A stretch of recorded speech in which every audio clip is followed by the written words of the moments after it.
Okay, as mentioned, I run a company called EV Nickel. Perfect.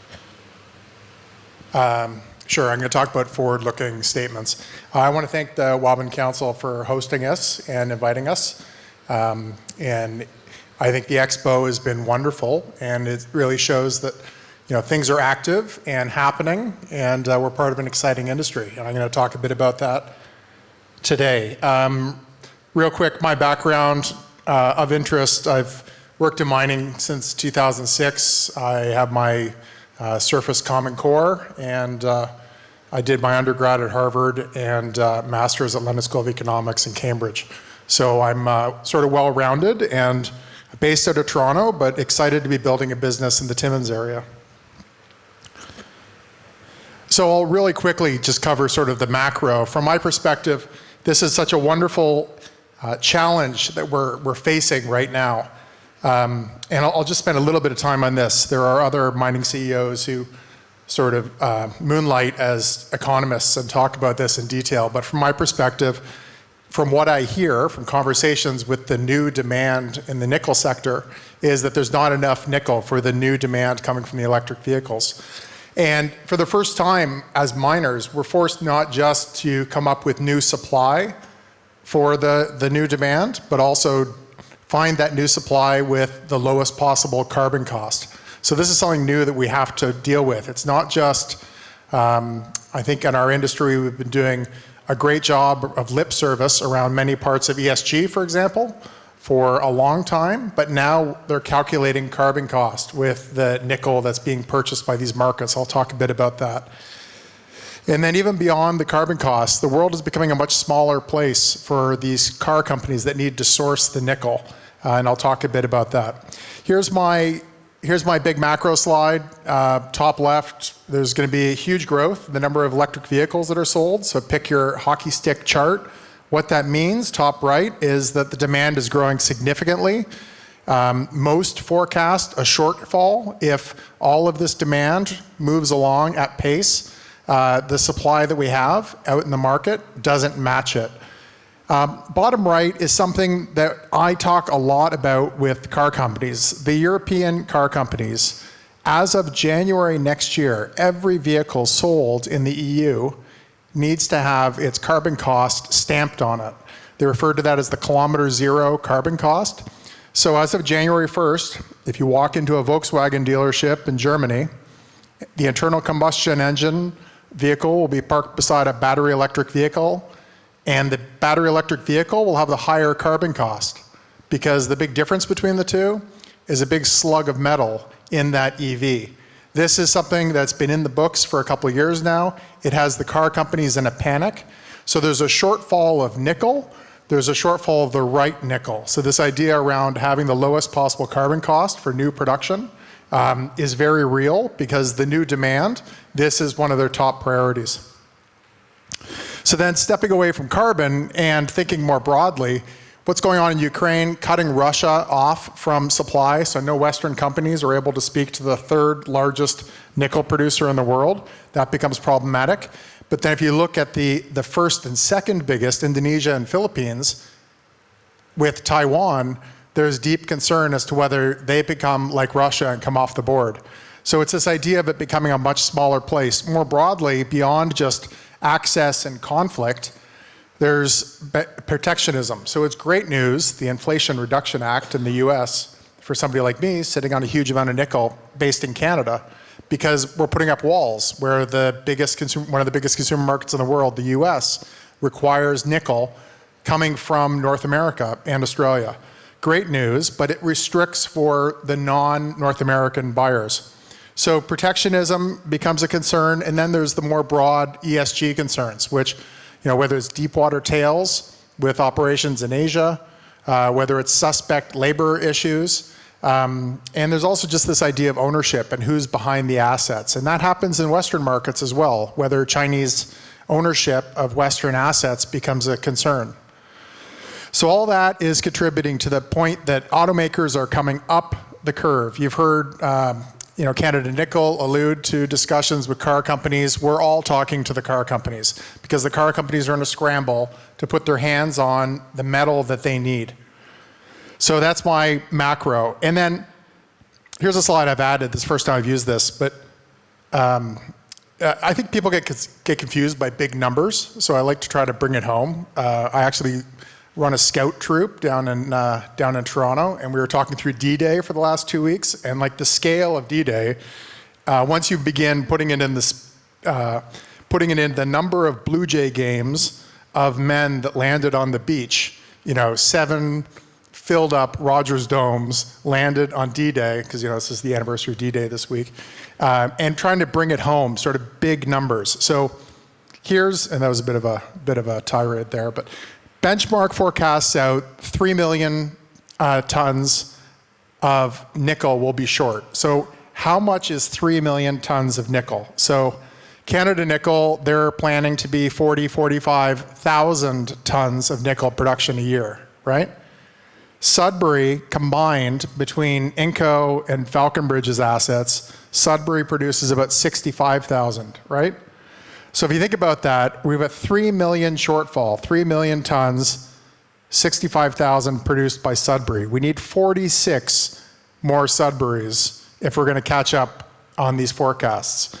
So to use an Oprah meme, everybody's going to have their mines built, right? So everything is required. So it's who will be the winning opportunity out of the Timmins camp. If we're economic and these projects are real, they will all be built because the world needs, if these forecasts stack up correctly, the world needs 46 equivalents to Sudbury to be built and operating to catch that demand. So the numbers are enormous, okay? So I just want to bring it home. Let's jump into what I have. So we have an enormous land package just south of town, so south of South Porcupine, down Stringers Road. We pulled together over 30,000 hectares. We have over 100 kilometers of strike, and we have, as mentioned, 2 tracks to development. We have our first track. I'll talk a bit about our high grade, starting with the W4 zone. Then I have an enormous, large scale, as I call it, which looks a lot like Crawford from Canada Nickel, which you heard about earlier. I'll explain how ours is contiguous and much, much bigger, but we'll get into that. And then I wrap it all together with something I refer to as clean nickel. That's our trademarked term. And we use that as a catch-all for a bunch of R&D that we're doing, our clean nickel strategy. This is all trying to do what is asked of us, have the lowest possible carbon cost for the nickel we're producing. So let me just jump into our project, so to orient you. We're down Stringers Road. We pulled together much of the old land that was in the company called Northern Sun, so all their exploration land, and bolted it together into those 30,000. I don't need to tell you about the wonderful promise of being in the Timmins camp and being this close to town and how beneficial that is. But one of the really interesting things for any new operation around Timmins is you're drawing on hydropower, which in this idea of being able to decarbonize, you can do neat things around your operations and have very low carbon costs attached. So that's our land package. I'm going to talk a bit more about the high grade. That's our W4 down in the south. That's the W4 deposit as labeled. A couple neat things about that. 3.5 kilometers away on surface is something of a mirror deposit called the Heart. Heart deposit is owned by a privately held company with Chinese investors. That's 3.5 kilometers away on surface, and they dip towards each other. Similar mineralization, all above 500 meters from surface. And then interestingly, that same group, who are investors of ours, own the Redstone Mill, which is permitted and operating, and it's an opportunistic toll miller for material down from Timmins. But we've got a lot of opportunities there for synergies on the high grade side. And then I have my large scale in the north called CarLang. So a bit about W4. We had a historic resource from 2010 down to about 250 meters or so. It's small. It's a little under 700,000 tons, that historic resource, but it's at 1% grade. So wonderful nickel grade comes to surface. That's the kind of grade that should be developed into a mine if it was a little bigger to justify the investment. So we took that over, and over the last couple of years, we've discovered that it goes deeper. So this is our drilling from last year. We discovered what we call the extension. So you see the gray box is the historic resource, goes down to about 250 meters, 200 meters. And now we've proven that the mineralization extends down to about 450.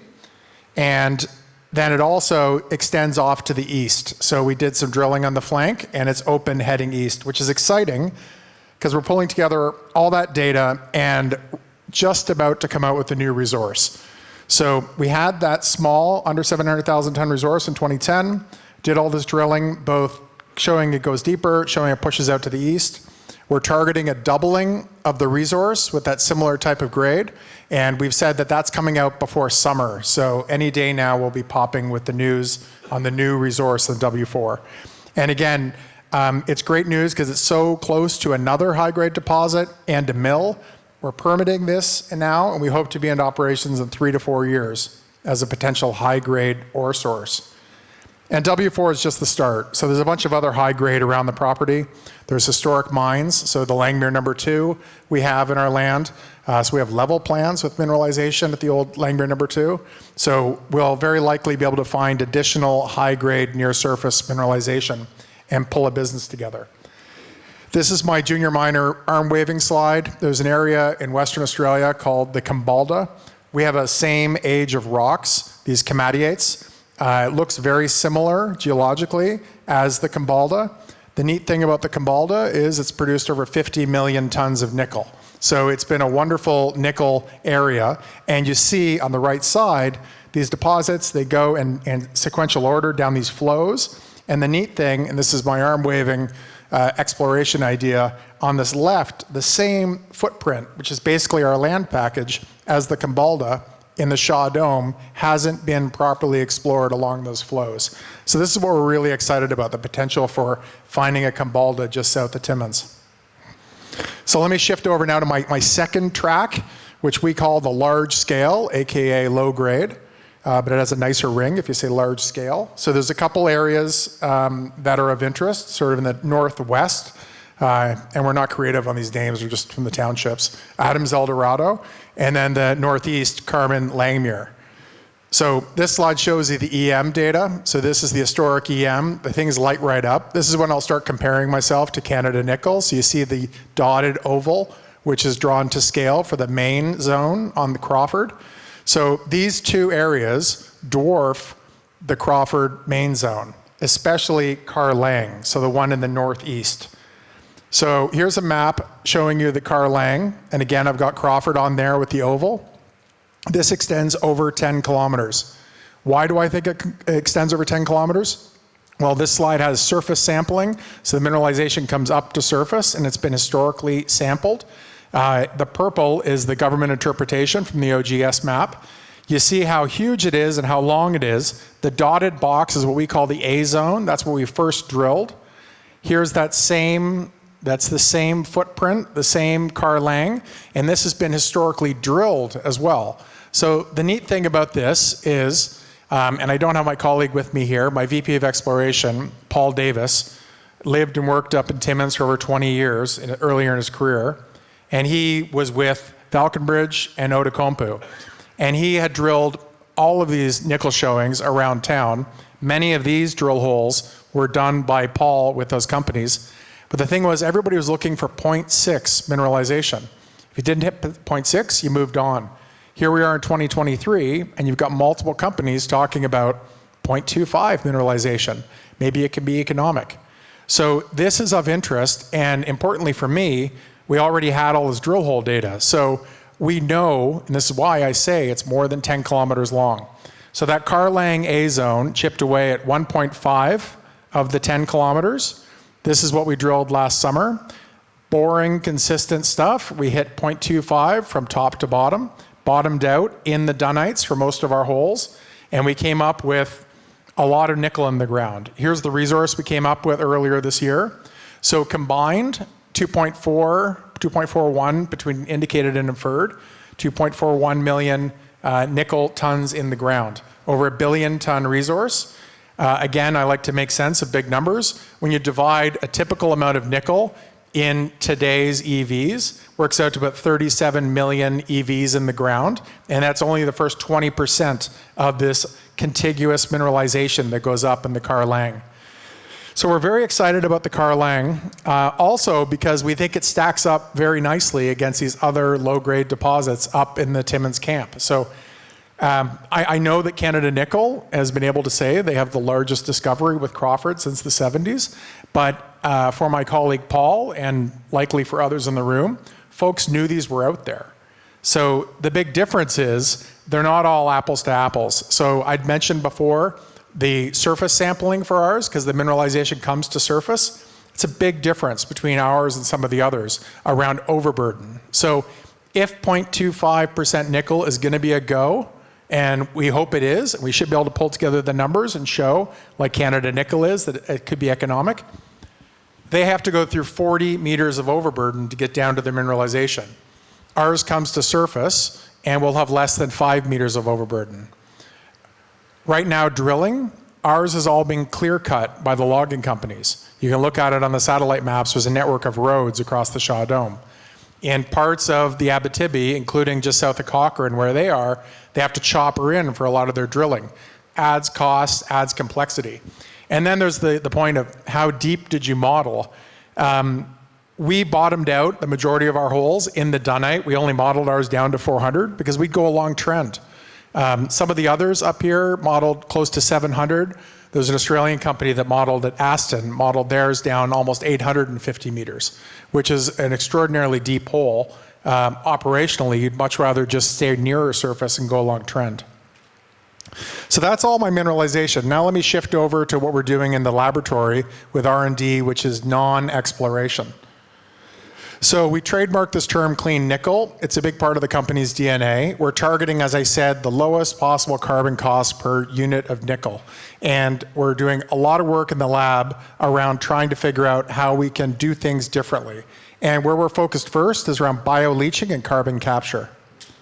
So bioleaching, very quickly, it would be consistent in the first couple stages of our operation where we would mine and then we would crush, and then we would either send material after aerating it onto a heap leach for bioleaching, or we would send it to a plant and then take concentrate into tank bioleaching. This bio process is something that's being done at operations around the world. It's with developed bacteria from native sources, so using water samples from our area in the lab, we've been able to generate bugs that are able to work through the sulfide ore and be able to create the solution that we can then precipitate out to any end product we want. So this is really, in a way, the holy grail of taking a big chunk of the value chain out. We've had tremendous success around getting cooperation from the bugs and metal extraction. So here you've got our preliminary results, which we're optimizing on now, where we're getting up to 90.5% of the nickel extracted through the process. Here's a simple flow sheet on the top of this slide. So what does this mean? We're focusing in on the tank bioleach, meaning that if I could send my high-grade ore, for example, to a concentrator, like the Redstone mill, that concentrate coming out, I wouldn't need to go and send it to Asia to get final product nickel. If we're successful, and so far it's going great, if we're successful, we could potentially be building a tank bioleach circuit, which could take that concentrate. And it's neat to compare that, of course, to what goes on in Sudbury, right? Where that final stage, the refining stage for the mines out of Sudbury, you know, a lot of their material comes out or goes to Europe to finally come out the door, right? All of Glencore's and a big chunk of Vale's goes to Norway and to Wales versus coming out the door in Ontario. So this would be, at least for our high-grade business, an opportunity if we're able to do it with this tank bioleach, where we would have an ore source, processing very nearby, and we'd be precipitating out to the product that the battery plants need, which gets really interesting if you can take away that part of the value chain. So that's the bioleach. Then the other one is the carbon capture. We have this peculiar geology where when it's exposed to the atmosphere, it naturally sequesters carbon. So it has been an annoying rind that develops on the rock in the Shaw Dome, similar to what they have north of town up at Crawford. But we're now analyzing in the lab if we can latch on to that peculiar activity. And for example, in our tails, when we would send our waste out to the disposal and the tailings, calculate how much carbon we can sequester from those tailings. So those are a couple of sort of neat things we're doing, and the real reason we're doing it is because if we can prove out improvements on what our greenhouse gas emissions would be on what's referred to as the baseline, so we can lay out, here's the way you typically build a nickel operation in this part of the world. You can stack that up, and then you can make improvements to those emissions through, for example, our bioleach, through our carbon capture. I haven't talked about it, but we would electrify our material movement, so we would not burn diesel to move our rock around. You can make all those improvements, and plus more, let's hope, to the thing we'll build. And if we properly do the methodology, we can leverage the commercial value of all those avoided emissions. So that's something we're spending time on, and that's really sort of what comes out of our clean nickel analysis. And you pull that together with the monitoring and the data collection standards, and you get people to sign off on it. So much of this R&D we're funding through the government. So we've had tremendous support from Minister Peary and the Ontario government. We received the maximum award from the Critical Minerals Innovation Fund from the province, $500,000. So that's funding a bunch of this R&D. Of course, OGEP, the historic program, they've doubled those awards. So that's been wonderful because the pool's a lot bigger to draw from. And then on the federal level as well, we're getting a bunch of dollars to fund this R&D. There's a huge amount of public interest in supporting and investing in mining innovation. And we are there trying to get as much of that as we can. So now I'll pull together to summarize. Last year, we discovered a lot on the mineralization front. This year is about pulling all that detail together. We came out with the new resource on our large scale, this A zone resource, which is enormous. We came out with preliminary results on our clean nickel work. We're just about to come out with a new resource on our high grade, and we'll have more stuff on the clean nickel as well. And because I'm a junior miner, I'll quickly talk about my stock. We have not been acknowledged in the market for any of this, so if you're quickly on your phone trying to figure out how to buy this in your account, here's an opportunity, because we trade for peanuts. If you look on the left, we came out with all this news. We haven't been able to attract much attention at all. We have a relatively tight float, a huge amount of insider ownership. We've got cash in the bank, so we're sort of trying to get the word out as much as we can. And here's the thing I'd like to leave you with, if I can. So here is the most important part of my entire presentation. So my large-scale mineralization, if you stack up the 10 biggest undeveloped nickel sulfide projects in the world. So you see on the far left side of the slide, our friends with Crawford, with Canada Nickel. So the most tons of nickel in the ground by resource. Then you've got a couple of other Canadian projects, and then you have us, the 5th biggest undeveloped nickel sulfide project. Down on the Shaw Dome, this is the first 20% of the CarLang. And I showed you why it's 5 times bigger. It's not just me having a dream, it's actual historic drilling. So it's gonna be bigger, but right now it's the 5th biggest in the world. Here's the kicker. If you look at those and you take enterprise value, which is your equity market, and then treating debt and your cash in the bank. Take enterprise value over resource ton. The average for those top 10 projects is $143. 3 of the companies I don't draw on the chart because it would look silly, but those other 7, they average $9, which includes Canada Nickel, which includes the Australians southeast of Timmins at Aston Minerals. Those guys, so Canada Nickel's at 15, Aston's at 25. We trade, EV trades at $1. So we're deeply, deeply discounted. This is what I'll leave with you. Markets are not efficient. We've added a heck of a lot of value to the story and nothing's been picked up in the market. But the thing we're trying to build just outside Timmins is to be one of the key suppliers for the energy transition. And it's right here in the backyard of town. And we look forward to building this thing and being around for a long time and hopefully being at least one of those Sudburys that the world needs. So that's it, if anybody has any questions.